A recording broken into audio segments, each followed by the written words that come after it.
KaraokeBooks. Moby-Dick, or The Whale. Herman Melville. Audiobook. Chapter 27. Knights and Squires. Stubb was the second mate. He was a native of Cape Cod, and hence, according to local usage, was called a Cape Cod man. A happy-go-lucky, neither craven nor valiant, taking perils as they came with an indifferent air, and while engaged in the most imminent crisis of the chase, toiling away, calm and collected as a journeyman joiner engaged for the year. Good-humored, easy, and careless, he presided over his whaleboat as if the most deadly encounter were but a dinner, and his crew all invited guests. He was as particular about the comfortable arrangement of his part of the boat, as an old stage driver is about the snugness of his box. When close to the whale, in the very deathlock of the fight, he handled his unpitying lance coolly and off-handedly, as a whistling tinker his hammer. He would hum over his old rigadig tunes while flank and flank with the most exasperated monster. Long usage had, for this Stubb, converted the jaws of death into an easy chair. What he thought of death itself, there is no telling. Whether he ever thought of it at all, might be a question, but, if he ever did chance to cast his mind that way after a comfortable dinner, no doubt, like a good sailor, he took it to be a sort of call of the watch to tumble aloft, and bestir themselves there, about something which he would find out when he obeyed the order, and not sooner. What, perhaps, with other things, made Stubb such an easy-going, unfearing man, so cheerily trudging off with the burden of life in a world full of grave peddlers, all bowed to the ground with their packs?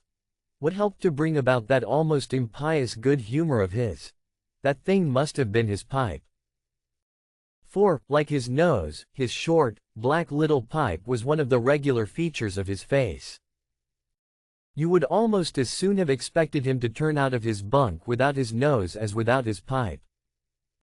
He kept a whole row of pipes there ready loaded, stuck in a rack, within easy reach of his hand, and, whenever he turned in, he smoked them all out in succession, lighting one from the other to the end of the chapter, then loading them again to be in readiness anew. For, when Stubb dressed, instead of first putting his legs into his trousers, he put his pipe into his mouth.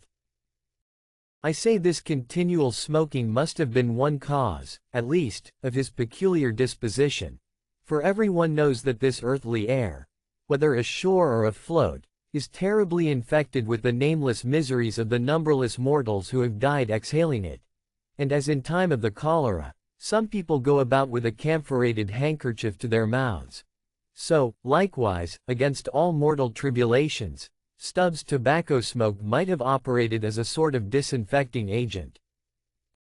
The third mate was Flask, a native of Tisbury, in Martha's Vineyard.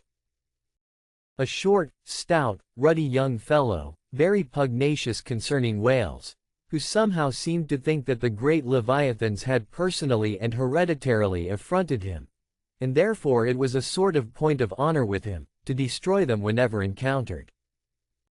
So utterly lost was he to all sense of reverence for the many marvels of their majestic bulk and mystic ways, and so dead to anything like an apprehension of any possible danger from encountering them, that in his poor opinion, the wondrous whale was but a species of magnified mouse, or at least water rat, requiring only a little circumvention and some small application of time and trouble in order to kill and boil. This ignorant, unconscious fearlessness of his made him a little waggish in the matter of whales. He followed these fish for the fun of it, and a 3 years' voyage round Cape Horn was only a jolly joke that lasted that length of time. As a carpenter's nails are divided into wrought nails and cut nails, so mankind may be similarly divided. Little Flask was one of the wrought ones, made to clinch tight and last long. They called him King Post on board of the Pequod, because, in form, he could be well likened to the short, square timber known by that name in Arctic whalers, and which by the means of many radiating side timbers inserted into it, serves to brace the ship against the icy concussions of those battering seas. Now these three mates, Starbuck, Stubb, and Flask, were momentous men. They it was who by universal prescription commanded three of the Pequod's boats as headsmen. In that grand order of battle in which Captain Ahab would probably marshal his forces to descend on the whales, these three headsmen were as captains of companies. Or, being armed with their long keen whaling spears, they were as a picked trio of lancers, even as the harpooneers were flingers of javelins. And since in this famous fishery, each mate or headsman, like a Gothic knight of old, is always accompanied by his boat steerer or harpooneer, who in certain conjunctures provides him with a fresh lance, when the former one has been badly twisted or elbowed in the assault.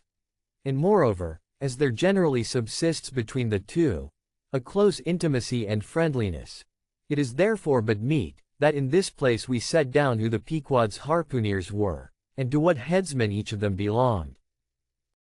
First of all was Queequeg, whom Starbuck, the chief mate, had selected for his squire. But Queequeg is already known. Next was Tashtego, an unmixed Indian from Gay Head, the most westerly promontory of Martha's Vineyard, where there still exists the last remnant of a village of red men, which has long supplied the neighboring island of Nantucket with many of her most daring harpooneers. In the fishery, they usually go by the generic name of Gay Headers.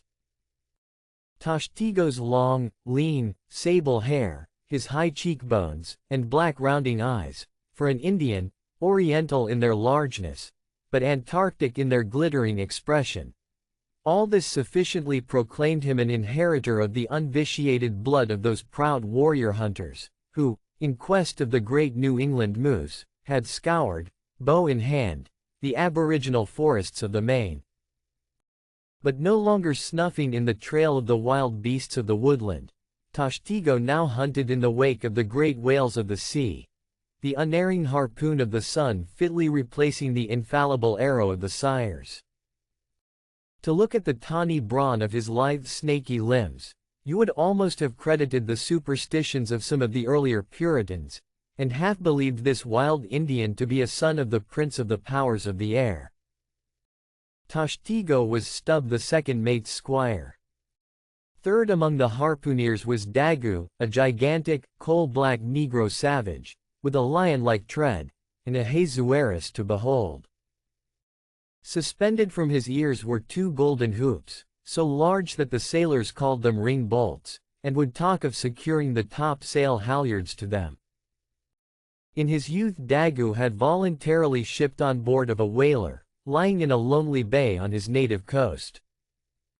And never having been anywhere in the world but in Africa, Nantucket, and the pagan harbors most frequented by whalemen, and having now led for many years the bold life of the fishery in the ships of owners uncommonly heedful of what manner of men they shipped, Daggoo retained all his barbaric virtues, and erect as a giraffe, moved about the decks in all the pomp of 6'5" in his socks. There was a corporeal humility in looking up at him, and a white man standing before him seemed a white flag come to beg truce of a fortress. Curious to tell, this imperial Negro, Ahasuerus Daggoo, was the squire of Little Flask, who looked like a chessman beside him. As for the residue of the Pequod's company, be it said, that at the present day not 1 in 2 of the many thousand men before the mast employed in the American whale fishery, are Americans born, though pretty nearly all the officers are. Herein it is the same with the American whale fishery as with the American Army and military and merchant navies, and the engineering forces employed in the construction of the American canals and railroads. The same, I say, because in all these cases the native American liberally provides the brains, the rest of the world is generously supplying the muscles. No small number of these whaling seamen belong to the Azores, where the outward-bound Nantucket whalers frequently touch to augment their crews from the hardy peasants of those rocky shores. In like manner, the Greenland whalers sailing out of Hull or London, put in at the Shetland Islands, to receive the full complement of their crew. Upon the passage homewards, they drop them there again. How it is, there is no telling, but islanders seemed to make the best whalemen. They were nearly all islanders in the Pequod, isolatos too. I call such, not acknowledging the common continent of men, but each isolato living on a separate continent of his own. Yet now, federated along one keel, what a set these isolatos were.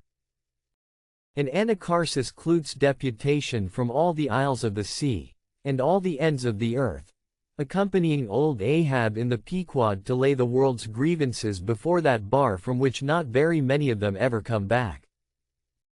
Black little Pip, he never did, oh, no. He went before. Poor Alabama boy.